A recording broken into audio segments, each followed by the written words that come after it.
దేవునికి మహిమ కలుగునుగాక. ప్రభువునందు ప్రియమైనటువంటి దేవుని వారలారా, ఈ యొక్క వాక్య సందేశాన్ని వింటూ ఉన్నటువంటి మీ అందరికీ కూడా మన రక్షకుడు ప్రభు అయినటువంటి యేసుక్రీస్తు వారి శుభనామములో అందరికీ వందనాలు తెలియచేస్తూ ఉన్నాను. ప్రియమైనటువంటి దేవుని వారలారా, ఈరోజు ఒక ప్రాముఖ్యమైనటువంటి లేఖన భాగాన్ని, ప్రాముఖ్యమైనటువంటి విషయాన్ని పరిశుద్ధాత్మ దేవుని సహాయంతో మనము నేర్చుకునబోతూ ఉన్నాము. ఏమిటి అంటే, ఈ రోజున సంఘములో దేవుని యొక్క వాక్యమునకు సంబంధించి అనేకమైనటువంటి సందేహాలు, సంశయాలు, చాలామందికి చాలా రకాలైనటువంటి భిన్న అభిప్రాయాలు ఉన్నాయి. ఈ యొక్క విషయాలను మనము దేవుని సహాయంతో, పరిశుద్ధాత్మ దేవుని ప్రేరణ చేత ఈ విషయాలను మనము నేర్చుకోవాలి. అయినటువంటి దేవుని వారలారా, పరిశుద్ధాత్మ దేవుడు మనతో మాట్లాడబోతున్నటువంటి ఈ విషయం ఏమిటి అంటే, సంఘము శ్రమల కాలంలో ఉంటుందా అనే విషయాన్ని మనము నేర్చుకుంటూ ఉన్నాం. దయచేసి గమనించండి. సంఘము శ్రమల కాలంలో ఉంటుందా, ఉండదా? దీని మీద భిన్న రకాలైనటువంటి అభిప్రాయాలు, వాదనలు, భిన్న రకాలైనటువంటి సిద్ధాంతాలు ఉన్నాయి. ర్యాప్చర్కు సంబంధించి, దేవుని రాకడకు సంబంధించి, దేవుని రహస్య రాకడ గురించి సంఘములో సేవకులు రకరకాలుగా చెప్తూ ఉంటారు. కొంతమంది శ్రమలకు ముందు సంఘం ఎత్తబడుతుంది అని, కొంతమంది శ్రమల మధ్యలో సంఘం ఎత్తబడుతుందని, కొంతమంది శ్రమలన్నీ కూడా అయిపోయిన తర్వాత సంఘము ఎత్తబడుతుంది అని చెప్పి 3 రకాలైనటువంటి వాదనలు, బోధనలు మనము వింటూ ఉన్నట్లుగా గమనించగలుగుతూ ఉన్నాం. ప్రియమైనటువంటి దేవుని వారలారా, గమనించండి. ఏది ఎలా ఉన్నప్పటికీ, ఏమైనప్పటికీ కూడా దేవుని యొక్క లేఖనము ఏం తెలియచేస్తుందో అది సత్యము గనక, దేవుని వాక్యమే సత్యము గనక, దేవుని వాక్యములో ఉన్నటువంటి విషయాలను మనము చాలా జాగ్రత్తగా పరిశీలన చేసినప్పుడు దేవుని లేఖనము ఇలాగా సెలవిస్తూ ఉంది. దానియేలు గ్రంథము 9వ అధ్యాయము 27వ వచనాన్ని మనం గమనించినట్లయితే, అతడు ఒక వారమునకు అనేకులకు నిబంధన స్థిరపరచును, అర్ధవారమునకు బలిని నైవేద్యమును నిలిపివేయును, హేయమైనది నిలుచు వరకు నాశనము చేయువాడు వచ్చును, నాశనము చేయువానికి రావాలని నిర్ణయించిన నాశనము ముగించు వరకు ఇలాగూ జరుగును. ప్రియమైనటువంటి దేవుని వారలారా, దానియేలు గ్రంథము 9వ అధ్యాయము 27వ వచనంలో మనము నేర్చుకున్నటువంటి ఈ అంశాన్ని గమనించినప్పుడు, వచ్చునట్టి రాజు అనగా ఆ రాజు ఎవరు అంటే, సాతాను శరీరాన్ని ధరించి క్రీస్తు విరోధిగా, అంత్యక్రీస్తుగా భూమి మీదకి వచ్చాడు. రేపో మాపో వాడు బయటపడనున్నాడు. వాడు ఒక రాజుగా నియమించబడబోతూ ఉన్నాడు. ఇశ్రాయేలీలకు ఒక రాజుగా నియమించబడబోతూ ఉన్నాడు. వచ్చేటటువంటి ఆ రాజు ఇశ్రాయేలీలతో 7 సంవత్సరములు ఒప్పందము జరిగిస్తాడు. ఇశ్రాయేలీలకు అనేక దేశాలకు మధ్యన ఒక ఒప్పందము జరుగుతుంది. ఈ ఒప్పందము ప్రకారము 7 సంవత్సరములు శాంతి ఒప్పందము, పీస్ డీల్, 7 ఏండ్లు శాంతి ఒప్పందము జరుగుతుంది. ఈ శాంతి ఒప్పందము ఎవరితో జరుగుతుంది అంటే, ఇశ్రాయేలీలతో శాంతి ఒప్పందము జరుగుతూ ఉన్నట్లుగా మనము చూడగలుగుతూ ఉన్నాం. ప్రియమైనటువంటి దేవుని వారలారా, ఈ శాంతి ఒప్పందము మనకు ఎందుకు అవసరము, ఈ యొక్క అంశానికి సంబంధించి సంఘము శ్రమలలో ఉంటుందా ఉండదా అనే విషయాన్ని మనం తెలుసుకోవడానికి ఈ విషయాలు ఎందుకు అవసరము అనేటటువంటి విషయాన్ని మనం గమనించినట్లయితే, వచ్చేటటువంటి ఆ రాజు క్రీస్తు విరోధి, అంత్యక్రీస్తు అని ఎవరైతే పిలువబడుతున్నారో అపవాది అనేటటువంటి ఆ యొక్క వ్యక్తి సాతాను, వాడు మనుష్య రూపములో ఇశ్రాయేలీల ప్రజల దగ్గరకు రాజుగా వస్తాడు, యూదులకు రాజుగా వస్తాడు. అందుకే యేసు ప్రభు వారు ముందుగానే చెప్పారు, నేను నా తండ్రి నామమున మీ యొద్దకు వచ్చాను, మీరు నన్ను అంగీకరించలేదు, కానీ వేరొకడు నా నామమున వచ్చినట్లయితే మీరు అతన్ని అంగీకరిస్తారు అని ప్రభువారు చెప్పకనే చెప్పారు. ప్రియమైనటువంటి దేవుని వారలారా, యేసు ప్రభువారు కొన్ని వేల సంవత్సరాల క్రితమే ఈ భూమి మీదకి నరావతారిగా శరీరాన్ని ధరించి భూమి మీదకి వచ్చి తన ప్రజల దగ్గరికి వెళ్ళారు. నేను మెస్సయ్యాని అని, క్రీస్తును అని ప్రకటించారు. కానీ ఆయన స్వకీయులు ఆయనను చేర్చుకొనలేదు. ఆయనను కేవలం ఒక మనిషిగా మాత్రమే చూశారు, కానీ ఆయనను దేవునిగా అంగీకరించలేదు. దేవుని కుమారుడు అని చెప్పుకున్నప్పుడు నువ్వు దేవుడిని చెప్పుకుంటున్నావు, మనుష్య కుమారుడు అయి ఉండి దేవుడిని చెప్పుకుంటూ ఉన్నావు, నీవు దేవదూషణ చేస్తున్నావు అని చెప్పి ఆయనను రాళ్లతో కొట్టడానికి ప్రయత్నం చేశారు. కానీ ఆయన శరీరమును ధరించి వచ్చినటువంటి దేవుడని గ్రహించలేకపోయారు. అందుకే ప్రభువారు వారితో చెప్తూ ఉన్నారు, నేను నా తండ్రి నామములో వచ్చాను, కానీ మీరు నన్ను అంగీకరించలేదు. కానీ నా పేరు పెట్టుకొని వేరొకడు వచ్చినప్పుడు మీరు తప్పనిసరిగా అతన్ని అంగీకరిస్తారు అని చెప్పబడినటువంటి ప్రవచనం ఏదైతే ఉందో, చెప్పబడినటువంటి మాట ఏదైతే ఉందో, ఆ మాట నెరవేరునట్లు ఇశ్రాయేలీలు ఏం చేస్తారంటే యేసుక్రీస్తుని ఇప్పటికీ కూడా మెస్సయ్యగా అంగీకరించలేదు. కానీ ఎవరైతే అపవాది శరీరమును ధరించుకొని వాడు భూమి మీదకి ఒక రాజులాగా వస్తాడో, ఒక ప్రధానమంత్రిగా వస్తాడో, అతనిని యూదులు తమ మెస్సయ్యగా అంగీకరిస్తారు. ఆ యొక్క అపవాది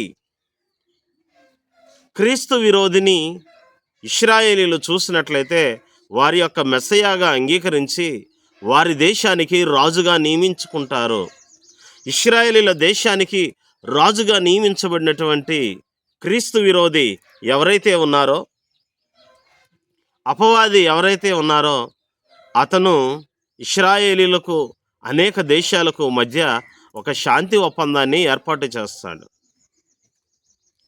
కాబట్టి ఈ యొక్క శాంతి ఒప్పందం అనేది ఇశ్రాయేలీలకు అలాగే కొన్ని దేశాల మధ్య జరిగేటటువంటి శాంతి ఒప్పందంగా గమనించవచ్చు. కానీ ఈ శాంతి ఒప్పందము చేసుకున్నప్పటికీ కూడా ఇశ్రాయేలీలకు వచ్చినది క్రీస్తు విరోధి అనే విషయం తెలియదు. కానీ వచ్చినది క్రీస్తు విరోధి అని, అతను మెస్సయా కాదని, యాంటీ క్రైస్ట్ అని అది ఎవరికి తెలుస్తుందంటే ప్రపంచంలో ఉన్నటువంటి క్రైస్తవులందరికీ కూడా తెలుస్తుంది. ప్రపంచంలో ఉన్నటువంటి క్రైస్తవులందరూ కూడా దీని కొరకే ఎదురు చూస్తూ ఉన్నారు, ఎంతో ఆసక్తిగా గమనిస్తూ ఉన్నారు. యూదులు, ఇశ్రాయేలీలు తమ మెస్సయ్య వస్తాడని నేటికిని ఎలా ఎదురు చూస్తున్నారో, అలాగనే ప్రపంచంలో ఉన్నటువంటి క్రైస్తవులందరూ కూడా క్రీస్తు విరోధి రాక కొరకు ఎదురు చూస్తూ ఉన్నారు. క్రీస్తు విరోధి బయలుపడటం కోసం ఎదురు చూస్తూ ఉన్నారు. కారణం ఏమిటి అంటే, అపోస్తలుడైనటువంటి పౌలు 2వ తెస్సలోనిక రాసినటువంటి పత్రికలో ఈ విధంగా తెలియచేస్తూ ఉన్నారు. ఇదిగో దేవుని రాకడ ఇప్పుడే వచ్చేస్తుంది, ఇప్పుడే సంభవిస్తుంది అని మా వలనైనను, మేము రాసిన పత్రికల వలనైనను, లేదా వేరే వారి వలన ఎవరి వలనైనను మీరు వినినట్లయితే మీరు చంచల మనస్కులు కావద్దు, మీరు భయపడవద్దు. కానీ దేవుని రాకడ సంభవించాలి అంటే ఏం జరగాలి అంటే పాపపురుషుడు బయటపడాలి. పాపపురుషుడు బయటపడితేనే కానీ ఆ దినము రాదు అని అపోస్తలుడైనటువంటి పౌలు ద్వారా దేవుడు సంఘానికి తెలియచేస్తూ ఉన్నారు. ఇదిగో దేవుని రాకడ వచ్చేస్తుంది, అదిగో దేవుని రాకడ వచ్చేస్తుంది అంటే మీరు నమ్మవద్దు. కానీ దేవుని రాకడ మాత్రం ఖచ్చితంగా వస్తుంది, సమీపముగా ఉంది. కానీ దేవుని రాకడ సంభవిస్తుంది అనేది మీకు ఎలా అర్థమవుతుంది అంటే, నాశన పాత్రుడగు పాప పురుషుడు బయటపడాలి. వాడు బయటపడిన రోజునే ఏం జరుగుతుందంటే దేవుని రాకడ జరుగుతుంది, సంఘము ఎత్తబడుతుంది.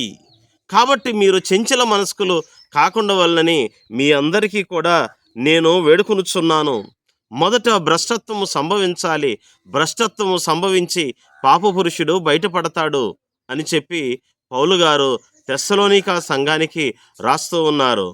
నా ప్రియమైనటువంటి దేవుని వారలారా, ఇక్కడ గమనించినట్లయితే ప్రపంచంలో ఉన్నటువంటి క్రైస్తవులందరూ కూడా దేని కొరకు ఎదురు చూస్తూ ఉన్నారంటే, ఇశ్రాయేలీలకు అనేక దేశాలకు మధ్య 7 ఏండ్లు శాంతి ఒప్పందాన్ని చేసే వ్యక్తి ఎవరు? ఆ వ్యక్తి రాజుగా రావాలి, ఆ రాజుగా వచ్చేది ఎవరు అని ప్రపంచమంతా ఆసక్తిగా ఎదురు చూస్తూ ఉంది. ఇశ్రాయేలీలైతే మాకు రాజుగా రాబోయేటటువంటి వ్యక్తి మెస్సయ్య ఎప్పుడు వస్తాడు అని ఎదురు చూస్తూ ఉన్నారు. వారేమో మెస్సయ్య అనుకుంటున్నారు, అభిషక్తుడు అనుకుంటూ ఉన్నారు, క్రీస్తు అనుకుంటూ ఉన్నారు. కానీ ప్రపంచంలో ఉన్న క్రైస్తవులందరికీ తెలుసు, వచ్చేటటువంటి ఆ రాజు క్రీస్తు విరోధియే కానీ క్రీస్తు మాత్రం కాదు. క్రీస్తు ఆల్రెడీ వచ్చారు, ఇంతకు ముందే వచ్చారు. ఆయన ప్రపంచంలోని ప్రజలందరి పాపముల కొరకు ఆయన తన ప్రాణాన్ని అర్పించి ఆయన ప్రపంచంలో ఉన్నటువంటి మనుషులందరికీ కూడా రక్షణ దయచేశారు అనేది ప్రపంచంలో ఉన్నటువంటి క్రైస్తవులు నమ్ముతూ ఉన్నారు. కానీ నమ్మనటువంటి వ్యక్తులు ఎవరు అంటే ఇశ్రాయేలీలు. నేటికిని వారి యొక్క హృదయాలు కఠినపరచబడినాయి. యేసు ప్రభు వారిని వారి యొక్క రక్షకుడిగా మెస్సియాగా అంగీకరించలేకపోతూ ఉన్నారు. వారు కేవలం ఆయనను ఒక మనుష్య కుమారుడిగా మాత్రమే చూస్తూ ఉన్నారు. అయితే వారు రాబోయేటటువంటి వ్యక్తి ఒక రాజుగా రావాలని, ఆ రాజుగా ఉన్నటువంటి వ్యక్తి తమను పరిపాలించాలని, తమను ప్రపంచంలో ఉన్నటువంటి అనేకమైనటువంటి దేశాల నుంచి రక్షణ కల్పించాలని చెప్పి వారు ఎదురు చూస్తూ ఉన్నారు. నా ప్రియమైనటువంటి దేవుని వారలారా, గమనించండి. గొర్రె చర్మము కప్పుకొని తోడేలు వచ్చినటువంటి రీతిగా దేవుని యొక్క రూపమును, దేవుని యొక్క నామాన్ని ధరించి వస్తాడు అపవాది. అప్పుడు వాడిని నమ్ముతారు. అప్పుడు యేసు ప్రభు వారు చెప్పిన ప్రవచనము నెరవేర్చబడింది. నేను నా తండ్రి నామమున వచ్చాను, మీరు నన్ను అంగీకరించలేదు, కానీ వేరొకడు నా నామమున వచ్చినట్లయితే మీరు అతనిని అంగీకరిస్తారు అనేటటువంటి ప్రవచనం ఆ రోజున నెరవేర్చబడుతూ ఉంది. దయచేసి గమనించండి. ఈ 2 వచనాలను, ఈ 2 కాంటెక్స్ట్లను మనం గనక పరిశీలించినట్లయితే, పోల్చి చూసినట్లయితే మనం గమనించవలసింది ఏమిటి అంటే, ఎవరైతే ఇశ్రాయేలీలు మెస్సయ్య కొరకు ఎదురు చూస్తూ ఉన్నారో, రావాల్సినటువంటి మెస్సయ్య వచ్చారు. కానీ ఎవరైతే క్రీస్తు విరోధి వస్తారో అతనిని వారు చూసినట్లయితే మెస్సయ్యగా అంగీకరిస్తారు. కానీ వారు అంగీకరించే నాటికి ప్రపంచంలో ఉన్నటువంటి క్రైస్తవులందరికీ కూడా వచ్చినది మెస్సయ్య కాదు, వచ్చినది క్రీస్తు విరోధి అనేటటువంటి విషయము ప్రపంచంలో ఉన్న క్రైస్తవులందరికీ అర్థమవుతుంది. ఎందుకు ఈ 2 విషయాలు మనం ఇంత గట్టిగా నొక్కి వక్కాణించి చెప్పవలసి వస్తుందంటే, ప్రపంచంలో ఉన్న అందరూ కూడా వచ్చినవాడు క్రీస్తు విరోధి అని గ్రహిస్తారు. కేవలం ఒక్క ఇశ్రాయేలీలు మాత్రమే వచ్చినవాడు క్రీస్తు విరోధి అని గ్రహించలేక ఇంకనూ మోసపోతూనే ఉంటారు. అయితే ప్రపంచంలో ఉన్నటువంటి ప్రజలందరికీ క్రీస్తు విరోధి బయలుపరచబడినటువంటి ఆ సమయంలో జరిగేటటువంటిది ఏమిటి అంటే, తెస్సలోనిక పత్రికలో 2వ తెస్సలోనిక 2వ అధ్యాయములో చూసినట్లయితే అపోస్తలుడైనటువంటి పౌలు గారు ఈ రీతిగా మాట్లాడుతూ ఉన్నారు. మొదట భ్రష్టత్వము సంభవించి నాశన పాత్రుడగు పాప పురుషుడు బయలుపడితేనే కానీ ఆ దినము రాదు. ఏది దేవుడనబడునో, ఏది పూజించబడునో దానినంతటినీ ఎదిరించుచు, దానికంతటికీ పైగా వాడు తన్ను తానే హెచ్చించుకొనుచు, తాను దేవుడునని తన్ను కనపరుచుకొనుచు దేవుని ఆలయములో కూర్చుండును. గనుక ఏ విధముగానైనను ఎవడను మిమ్మును మోసపరచనీయకుడి. నా ప్రియమైనటువంటి దేవుని వారలారా, దేవుని పేరుని ధరించి దేవునిగా మెస్సయాగా వచ్చేటటువంటి అపవాది ఎవడైతే ఉంటాడో వాడు ఇశ్రాయేలీలు కట్టబోయేటటువంటి 3వ మందిరములో వాడు వెళ్ళి కూర్చొని దేవుని ఆలయములో కూర్చొని నేనే దేవుడిని చెప్పుకుంటారు. అప్పుడు దేవుడుగా అంగీకరిస్తారు. ఇశ్రాయేలీలు యేసుక్రీస్తును దేవుడిగా అంగీకరించలేదు. కానీ ఎప్పుడైతే అబద్ధ క్రీస్తు, అంత్యక్రీస్తు, క్రీస్తు విరోధి అనేటటువంటి అపవాది ఎప్పుడైతే దేవుని ఆలయంలో కూర్చొని వాడు అద్భుతాలు చేస్తాడో వాడిని దేవుడిగా అంగీకరించి అప్పుడు నీవే మా దేవుడు అని చెప్తారు. కాబట్టి ఇక్కడ చూసినట్లయితే ఇశ్రాయేలీలు అబద్ధ క్రీస్తుని, అంత్యక్రీస్తుని దేవుడిగా అంగీకరించడం ఎప్పుడైతే జరుగుతుందో అప్పుడు ప్రపంచంలో ఉన్న ప్రజలందరికీ వచ్చినవాడు క్రీస్తు విరోధి అనే విషయం బయటపడుతుంది. నాశనపాత్రుడగు పాప పురుషుడు బయలుపడటం జరుగుతుంది. ఒకే సమయంలో ఇశ్రాయేలీలు అతన్ని దేవుడిగా అంగీకరిస్తారు. అదే సమయంలో ప్రపంచంలో ఉన్న క్రైస్తవులందరూ కూడా వచ్చినటువంటి ఆ వ్యక్తి క్రీస్తు విరోధి అని గమనిస్తారు. అప్పుడు వాడి దినము వచ్చింది, వాడి సమయము వచ్చింది. వాడి సమయము వచ్చినటువంటి ఆ సమయములో చూసినట్లయితే పరిశుద్ధాత్మ దేవుడు ప్రపంచములో ఉన్నటువంటి తన ప్రజలందరినీ కూడా తీసుకొని మధ్యాకాశములోనికి వెళ్ళిపోతారు. సంఘమంతటినీ కూడా దేవుడు తన యొక్క సంఘమును మధ్యాకాశములోనికి తీసుకొని వెళ్ళిపోతారు. చూడండి 8వ వచనములో 2వ తెస్సలోనిక పత్రిక 2వ అధ్యాయము 8వ వచనములో ఇలాగ రాయబడుతుంది. అప్పుడా ధర్మ విరోధి బయలుపరచబడును, ప్రభువైన యేసు తన నోటి ఊపిరి చేత వారిని సంహరించి తన ఆగమన ప్రకాశము చేత నాశనము చేయును. నా ప్రియమైనటువంటి దేవుని వారలారా గమనించండి. 2వ తెస్సలోనిక పత్రిక 2వ అధ్యాయము చూసినట్లయితే 2వ తెస్సలోనిక పత్రిక 2వ అధ్యాయము 6వ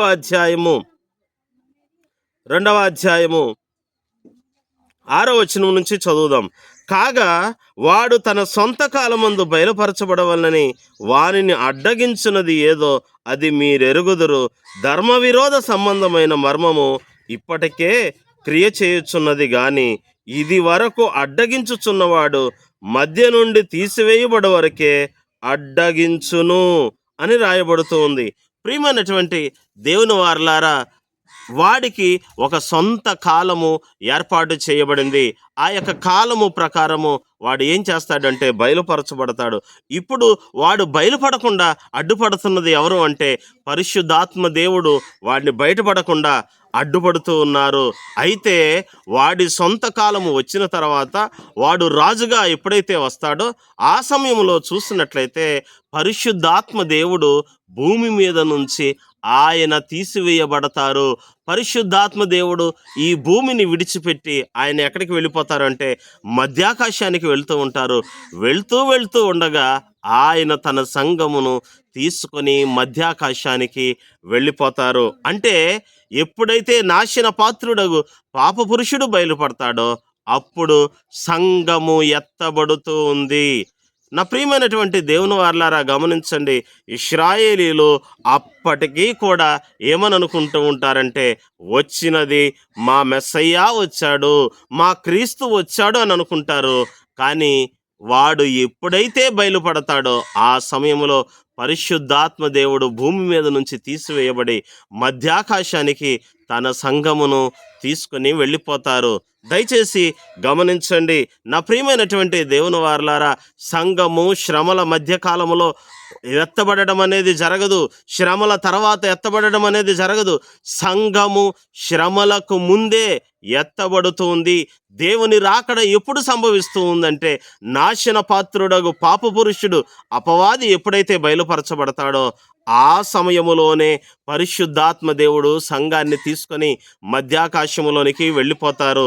ఎందుకని ఇలా జరుగుతుంది అంటే లేఖనాలు సెలవిస్తూ ఉన్నాయి. ప్రకటన గ్రంథము 19వ అధ్యాయములో చూసినట్లయితే గొర్రెపిల్ల వివాహ మహోత్సవము జరగబోతూ ఉంది.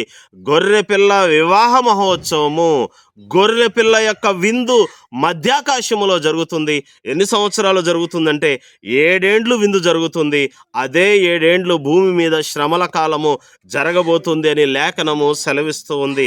నా ప్రియమైనటువంటి వారలారా గమనించండి, శ్రమలకు ముందు సంఘము ఎత్తబడుతుంది. అందుకే మధ్యాకాశములో 7 ఏండ్లు పెండ్లి విందు జరుగుతుంది.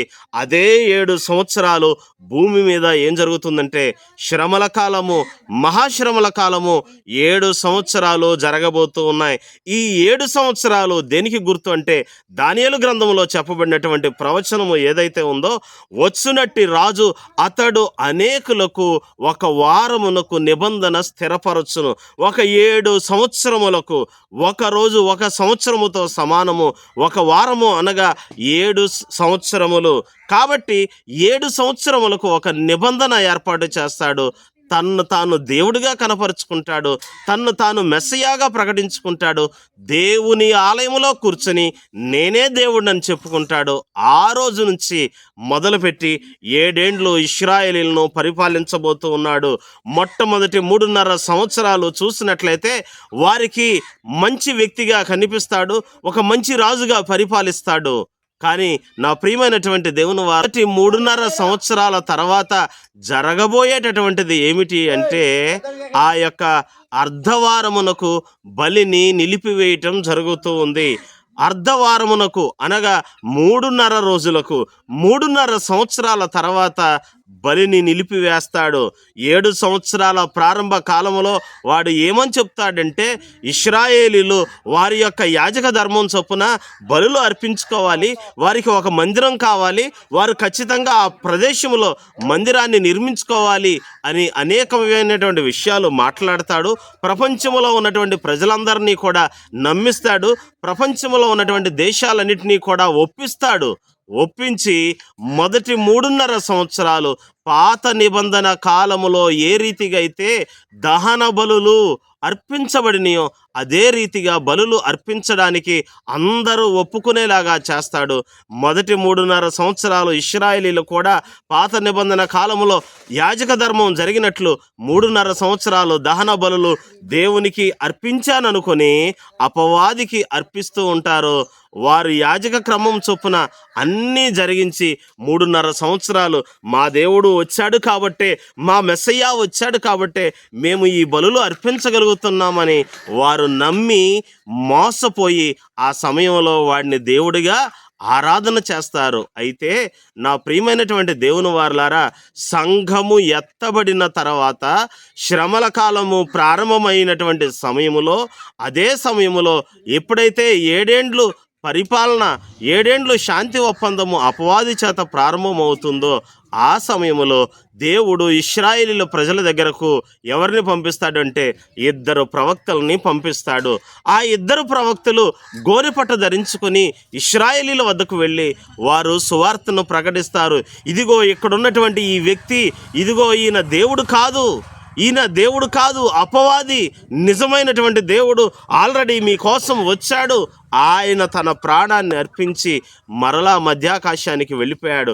తన సంఘాన్ని తీసుకొని వెళ్ళిపోయాడు.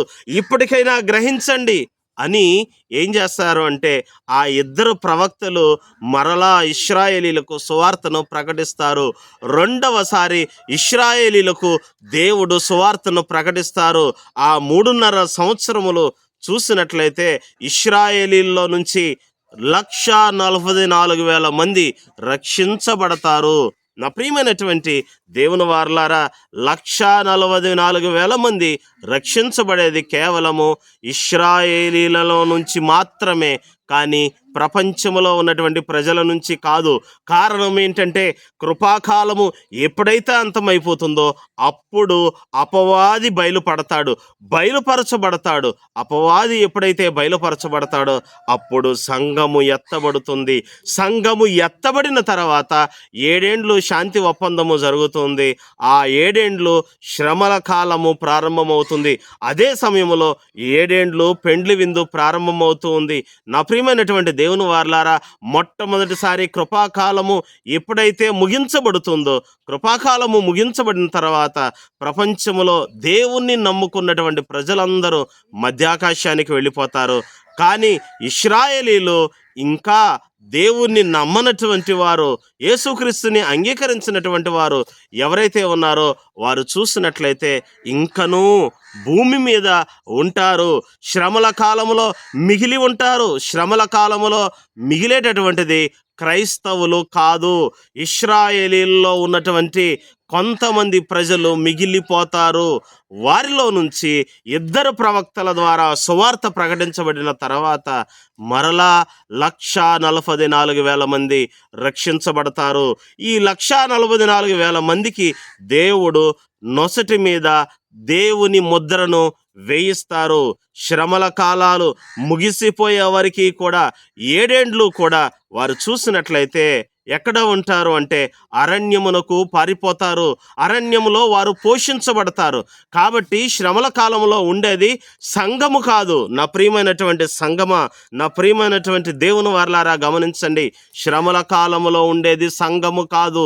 శ్రమల కాలములో మిగిలేటటువంటిది ఇశ్రాయేలీల్లో ఇంకనూ రక్షించబడవలసినటువంటి వారు 1,44,000 మంది మాత్రమే ఉంటారు. వీరు మాత్రమే శ్రమల కాలంలో కూడా ఉండి తమ యొక్క భక్తిని కాపాడుకుంటారు.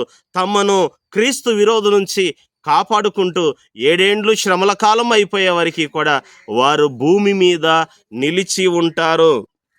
దేవునికి మహిమ కలుగునుగాక. నా ప్రియమైనటువంటి దేవుని వారలారా, మోసపోవద్దు. సంఘము శ్రమల కాలానికి ముందే వెళ్ళిపోతుంది.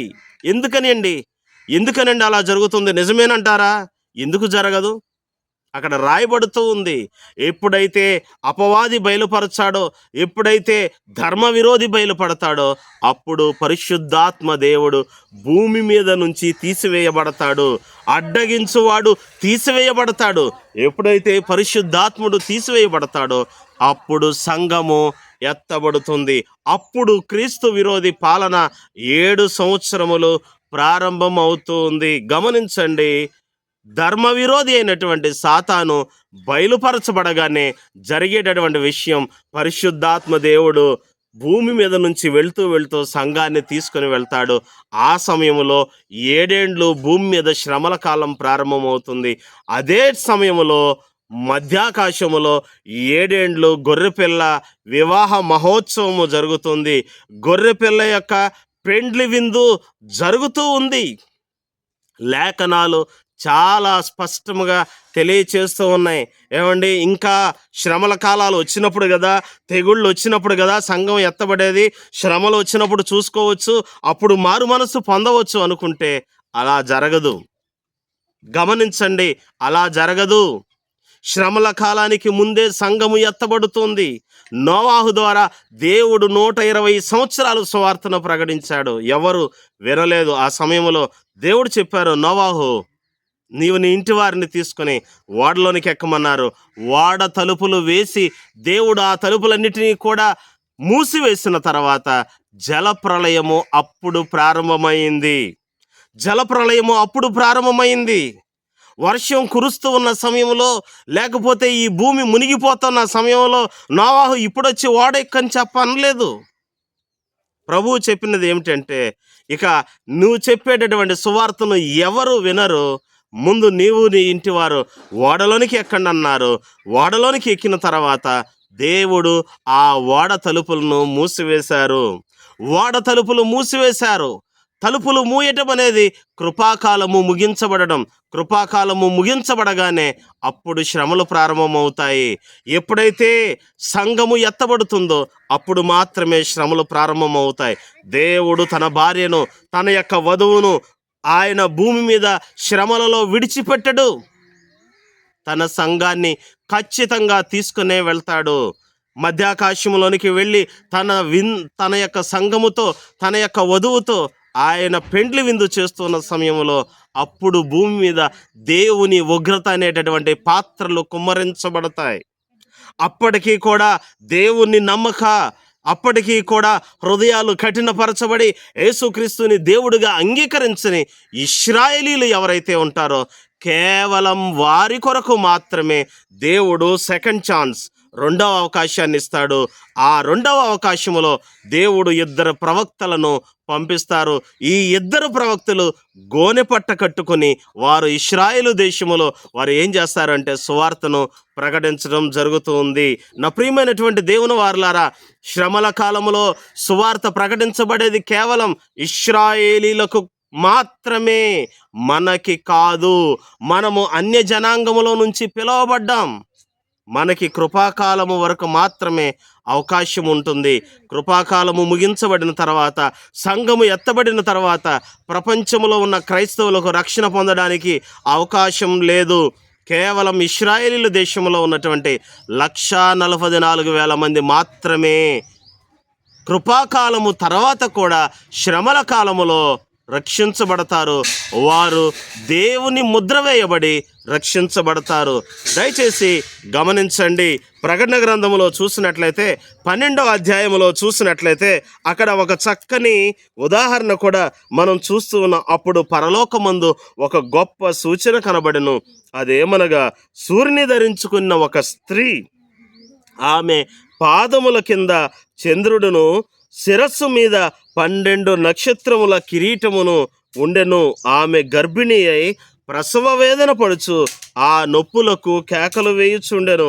అంతటా పరలోకమందు ఇంకొక సూచన కనబడెను. ఇదిగో ఎర్రని మహాఘట సర్పము, దానికి 7 తలలను 10 కొమ్ములను ఉండెను. దాని తల మీద 7 కిరీటములు ఉండెను. దాని తోక ఆకాశ నక్షత్రములలో 3వ భాగము ఈడ్చి వాటిని భూమి మీద పడవేసెను. కననై ఉన్న ఆ స్త్రీ కనగానే ఆమె శిశువును మింగివేయవలనని ఆ ఘట సర్పము స్త్రీ ఎదుట నిలుచుండెను. సమస్త జనులను ఇనుప దండముతో ఏలనై ఉన్న ఒక మగ శిశువును కనగా ఆమె శిశువు దేవుని యొద్దకును ఆయన సింహాసనము యొద్దకును కొనిపోబడెను. ఆ స్త్రీ అరణ్యమునకు పారిపోయెను. అచ్చట వారు 1260 దినములు ఆమెను పోషించవలనని దేవుడు ఆమెకు ఒక స్థలమును సిద్ధపరచి ఉండెను. నా ప్రియమైనటువంటి వారలారా, గమనించండి. ఇక్కడ సూర్యుని ధరించుకుని చంద్రుని మీద నిలిచి కనిపించినటువంటి ఈ స్త్రీ చూసినట్లయితే ఎవరు అంటే ఆమె ఇశ్రాయేలు దేశానికి గుర్తుగా ఉన్నట్లుగా మనం చూడగలుగుతూ ఉన్నాం. నా ప్రియమైనటువంటి దేవుని వారలారా, ఆమె ఒక శిశువును కంది. ఆ శిశువు ఎవరు అంటే ప్రపంచములో ఉన్నటువంటి క్రైస్తవులు అందరూ కలిసి ఒక సార్వత్రిక సంఘముగా ఇశ్రాయేలీల దేశము నుంచి వారు నేర్చుకున్నటువంటి వర్తమానముల ద్వారా దేవుణ్ణి గుర్తించి రక్షించబడినటువంటి ప్రజలకు ఆ యొక్క శిశువు గుర్తు. ఆ శిశువు మొట్టమొదట ఎక్కడికి వెళ్తాడు అంటే దేవుని యొద్దకు తీసుకుని వెళ్ళబడతాడు. అనగా దేవుని దగ్గరికి మొట్టమొదట ఎవరు వెళ్తారు అంటే ఆ స్త్రీ కనినటువంటి శిశువు. అనగా ప్రపంచములో ఉన్నటువంటి క్రైస్తవులందరూ ఎవరైతే ప్రభువునందు విశ్వసించారో వారందరూ కూడా మొట్టమొదట ఎక్కడికి వెళ్తారు అంటే మధ్యాకాశములో దేవుని దగ్గరకు చేర్చబడతారు. కానీ ఆ మగబిడ్డను, ఆ మగ శిశువును కలిగినటువంటి స్త్రీ మాత్రం ఎక్కడ ఉంటుందంటే దేవుని దగ్గరకు ఇంకనూ వెళ్ళదు. కానీ ఆమె ఎక్కడికి వెళ్తుందంటే అరణ్యమునకు తీసుకొని వెళ్ళబడుతుంది. అరణ్యములో 1260 దినములు, 1260 దినములు అనగా 3.5 సంవత్సరాలు ఆమె అక్కడ పోషించబడుతుంది. ఆమె ఎవరు అంటే ఇశ్రాయేలు. ఆమె ఇశ్రాయేలుకు గుర్తు. ఇశ్రాయేలు దేశంలో ఉన్నటువంటి 12 గోత్రాలలో నుంచి ఒక్కొక్క గోత్రములో 12,000 చొప్పున 12 గోత్రాలు ఇంటూ 12,000 మంది, 1,44,000 మంది వారు 3.5 సంవత్సరాలు ఎక్కడ పోషించబడతారు అంటే అరణ్యములో పోషించబడతారు. ఎందుకు పోషించబడతారు అంటే మొదటి 3.5 సంవత్సరాలు యూదులు కానీ ఇశ్రాయేలీలు కానీ వచ్చినటువంటి అబద్ధ క్రీస్తుని మెస్సయాని నమ్ముతారు. 3.5 సంవత్సరాల తర్వాత వాడి అసలు రూపం బయటపడుతుంది. క్రీస్తు విరోధి అసలు సాతానుగా బయటపడతాడు. అప్పటిదాకా అర్థం కాదు. కాబట్టి క్రీస్తు విరోధి పాలన ప్రారంభమైనటువంటి మొదటి నుంచి 3.5 సంవత్సరాలు వాడిని దేవుడని నమ్ముతారు. కానీ 3.5 సంవత్సరాల తర్వాత అర్ధవారమునకు లేదు లేదు ఇక బలి ఇవ్వాల్సిన పని లేదు అని బలిని ఆపివేస్తాడు. అర్ధవారానికి బలిని ఆపివేసిన తర్వాత అప్పుడు ఇశ్రాయేలీలకు అర్థమవుతుంది, వచ్చినవాడు దేవుడు కాదు, మెస్సయ్య కాదు, వచ్చినవాడు అపవాది, క్రీస్తు విరోధి అని వారికి అప్పుడు అర్థమవుతుంది. మొదటి 3.5 సంవత్సరాలు గడిచిపోయిన తర్వాత ఇక మనం ఇక్కడ ఉండకూడదు, ఇక్కడ ఉంటే వీడు సాతాను ముద్ర మన మీద వేస్తాడు అని చెప్పి అప్పుడు ఇశ్రాయేలీల్లో నుంచి 1,44,000 మంది ఎక్కడికి వెళ్తారు అంటే అరణ్యానికి పారిపోతారు. కాబట్టి ఇశ్రాయేలీల్లో నుంచి రక్షించబడేటటువంటి 1,44,000 మంది ఎవరికి గుర్తు అంటే ఆ స్త్రీకి గుర్తు. ఆమె అరణ్యములో 1260 దినములు 1260 దినములు పోషించబడుతుంది. కాబట్టి క్రీస్తు విరోధి చేసేటటువంటి శాంతి ఒప్పందంలో, శాంతి నిబంధనలో, 1 వారము నిబంధనలో మొదటి 3.5 సంవత్సరాలు వాడు మంచిగా పరిపాలించి 3.5 ఏళ్ల తర్వాత వాడి యొక్క అసలు స్వరూపం బయటికి వస్తుంది. అప్పుడు ఇశ్రాయేలీల్లో నుంచి రక్షించబడినటువంటి 1,44,000 మంది ఎక్కడికి వెళ్తారు అంటే అరణ్యానికి వెళ్ళి అరణ్యములో పోషించబడతారు. నా ప్రియమైనటువంటి దేవుని వారలారా, గమనించండి ఎంత స్పష్టంగా లేఖనము సెలవిస్తోంది. కాబట్టి సంఘము శ్రమల కాలంలో ఉండదు. శ్రమల కాలంలో ఉండేది ఎవరు అంటే కేవలం ఇశ్రాయేలీలు మాత్రమే ఉంటారు. ఆ ఇశ్రాయేలీల్లో కూడా ఎవరు ఉంటారు అంటే 1,44,000 మంది ఉంటారు. వీరు మొదటి 3.5 సంవత్సరాలు, 7 సంవత్సరాలలో మొదటి 3.5 సంవత్సరాలు గడిచిన తర్వాత వాడిని క్రీస్తు విరోధిగా గ్రహిస్తారు.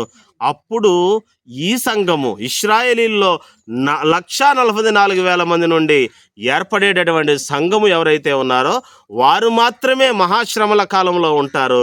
కానీ ప్రపంచంలో ఉన్న ప్రజలందరితో కలిసి ఉండరు. వీరు అరణ్యానికి పారిపోయి దేవుని చేత పోషించబడతారు. దేవుడు మరలా ఆయన ఒలీవల కొండ మీద అడుగు పెట్టేంత వరకు కూడా ఎక్కడ ఉంటారు అంటే వారు చూసినట్లయితే అరణ్యములో, కొండ లోయల్లో దాక్కొని ఉంటారు. ఎప్పుడైతే 7 సంవత్సరాల క్రీస్తు విరోధి పాలన అంతమైపోతుందో, 7 సంవత్సరాల పరిపాలన అనంతరము అప్పుడు దేవుడు ఏం చేస్తారు అంటే ఒలీవల కొండ మీద ఆయన పాదములు ఉంచగా అప్పుడు కొండ తూర్పు తట్టుకును పడమటి తట్టుకును విడిపోయినప్పుడు ప్రపంచంలో ఉన్నటువంటి రక్షించబడినటువంటి ప్రజలందరూ కూడా ఆ లోయలోనికి వెళ్ళి అక్కడ దాక్కుంటారు. అప్పుడు దేవుడు అపవాదితో యుద్ధం చేయడం జరుగుతుంది. ఈ యుద్ధము తర్వాత ఏం జరుగుతుందంటే 1000 ఏండ్ల పాలన ప్రారంభమవుతుంది. నా ప్రియమైనటువంటి దేవుని వారలారా, లేఖనము స్పష్టంగా తెలియచేస్తూ ఉంది, సంఘము శ్రమల కాలంలో ఉండదు. 7 ఏండ్ల శ్రమల కాలానికి ప్రారంభానికి ముందే సంఘము ఎత్తబడుతుంది. దేవుని రాకడ జరిగిపోతుంది. జాగ్రత్త, మోసపోవద్దు. అబద్ధ బోధల యందు మోసపోకు. నీవు ఈనాడే రక్షణ పొంది, ఈ దినమందే రక్షణ పొంది ప్రభు ఎప్పుడు వచ్చినా కానీ ఎత్తబడ్డానికి సిద్ధంగా ఉండు. శ్రమల కాలం వచ్చినప్పుడు చూసుకుందాం కదా అనుకుంటే అది నీ కోసం కాదు ఏర్పాటు చేయబడింది, అది కేవలం ఇశ్రాయేలీల కోసం మాత్రమే ఏర్పాటు చేయబడింది అనే విషయాన్ని గమనించండి. నా ప్రియమైనటువంటి దేవుని వారలారా, దేవుడు లేఖనములో చాలా స్పష్టముగా తెలియచేస్తూ ఉన్నారు. సంఘము ముందు ఎత్తబడుతుంది. నోవాహు కాలములో జలప్రళయము రావడానికి ముందే నోవాహు కుటుంబము ఓడలోనికి ఎక్కింది. అంతేగాని ఆ యొక్క వర్షము కురుస్తూ ఉన్నప్పుడు, జలప్రళయం వస్తూ ఉన్నప్పుడు దేవుడు మధ్యలో నీటిలో నుంచి తీసుకుని వెళ్ళి వారిని ఓడ ఎక్కించలేదు అనే విషయాన్ని గమనించండి. ఇంకా చూసినట్లయితే దేవుడు అనేకమైనటువంటి లేఖనాలను దృష్టాంతాలుగా మన ముందు ఉంచారు. చెప్పడానికి సమయం సరిపోదు, కానీ నా ప్రియమైనటువంటి వారలారా గమనించండి. సాతాను మనుష్య రూపంలో వచ్చి 7 ఏండ్లు ఒక ఒప్పందాన్ని చేస్తాడు. దానియేలు గ్రంథంలో చెప్పబడినటువంటి ప్రవచనం ప్రకారం అతడు 1 వారమునకు అనేకులతో నిబంధన ఏర్పరచును. 7 సంవత్సరాలకు నిబంధన ఏర్పాటు చేస్తాడు.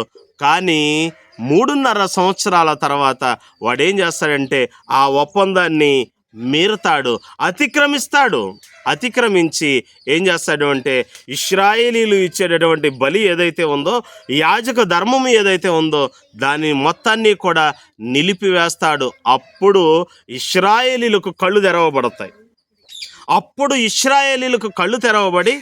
అప్పుడు వాళ్ళు ఏమనుకుంటారంటే, రే వచ్చింది మెస్సయ్య కాదు, సాతాను మనిషి రూపంలో వచ్చాడు, అసలైనటువంటి ఆయన ఆల్రెడీ వచ్చాడు అనేటటువంటి సత్యాన్ని అప్పుడు తెలుసుకొని వాళ్ళందరూ కూడా అరణ్యానికి పారిపోతారు. అరణ్యానికి పారిపోయే వాళ్ళు ఎంతమంది అంటే 144,000 మంది. ఈ 144,000 మంది ఎవరికి సాదృశ్యం అంటే సూర్యుని ధరించి చంద్రుని మీద నిలిచినటువంటి స్త్రీకి సాదృశ్యముగా ఉన్నారు. ఆమె తల మీద 12 నక్షత్రములు ఉన్నాయి అని రాయబడింది. 12 నక్షత్రాలు అంటే ఒక్కొక్క నక్షత్రము ఇశ్రాయేలీలోని ఒక్కొక్క గోత్రానికి సాదృశ్యంగా ఉంది. 12 గోత్రాల నుంచి ఒక్కొక్క గోత్రానికి 12,000 మంది చొప్పున 144,000 మంది రక్షించబడతారు. ఈ 144,000 మంది ఆ యొక్క స్త్రీకి సాదృశ్యంగా ఉన్నారు. ఆమె కనినటువంటి శిశువు ఎవరు అంటే ప్రపంచంలో ఉన్నటువంటి క్రైస్తవులందరూ ఆ శిశువుకు సాదృశ్యంగా ఉన్నారు. మొట్టమొదట వెళ్ళింది శిశువు ఎక్కడికి వెళ్ళారు అంటే దేవుని సన్నిధికి తీసుకుని వెళ్ళబడ్డాడు. అపవాది మింగకుండా ముందు ఎవరిని తీసుకువెళ్ళాడు అంటే శిశువును దేవుడు తీసుకుని వెళ్ళాడు తన సన్నిధానానికి. అంటే సంఘాన్ని ముందు తీసుకుని వెళ్తాడు. సంఘాన్ని తీసుకుని వెళ్ళిన తర్వాత ఇశ్రాయేలీల్లో నుంచి రక్షించబడినటువంటి 144,000 మందిని రెండవ సందర్భంలో 7 ఏండ్ల శ్రమల కాలం అయిన తర్వాత తీసుకుని వెళ్తాడు. కాబట్టి దీంట్లో ఏమాత్రం సందేహపడవలసినటువంటి అవసరత లేదు. సంఘాన్ని దేవుడు శ్రమల కాలానికంటే ముందే తీసుకుని వెళ్తాడు. ఈ యొక్క విషయాలను నమ్మండి, విశ్వసించండి. ప్రభు ఎప్పుడు వచ్చినా సరే కూడా, ప్రభువా నేను రెడీగా ఉన్నాను, ప్రభువా నీతో పాటు నేను మధ్యాకాశంలోకి వస్తాను అని చెప్పడానికి సిద్ధంగా ఉండండి. దేవుడు మిమ్మల్ని మీ కుటుంబాలని దీవించి ఆయన సర్వసత్యములోనికి నడిపించాలని నా ప్రార్థన. దేవుడు మనల్ని మన కుటుంబాలని ఆయన మధ్యాకాశంలో మెగారూడ్డై వచ్చినప్పుడు మనలందరినీ ఆయన సన్నిధానానికి ఆయన చేర్చుకున్నుగాక. శ్రమల కాలములో నుంచి దేవుడు మనల్ని విడిపించి ముందుగానే మధ్యాకాశానికి తీసుకొని వెళ్ళి మరలా మనల్ని భూమి మీదకి తీసుకొచ్చి 1000 ఏండ్లు ఆయనతో పాటు మనము జీవించుదుముగాక. 1000 ఏండ్లు మనము భూమి మీద పరిపాలన చేదుముగాక. మరలా దేవునితో మనము యుగయుగాలు కూడా శాశ్వత ఆనందాన్ని అనుభవించుదుముగాక. దేవుడు అట్టి కృపను మీ అందరికీ దయచేయాలని చెప్పి నేను మనవి చేస్తూ ఈ మాటలు ముగిస్తూ ఉన్నాను. ఈ మాటలు విన్నటువంటి మీ అందరికీ కూడా మరొకసారి ప్రేమపూర్వకమైనటువంటి వందనాలు తెలియచేస్తూ ఉన్నాను. దేవుడు మిమ్మల్ని మీ కుటుంబాలని దీవించి ఆశీర్వదించి ఆయన యొక్క వాక్యములో మిమ్మల్ని స్థిరపరచును గాక. Amen, amen, amen.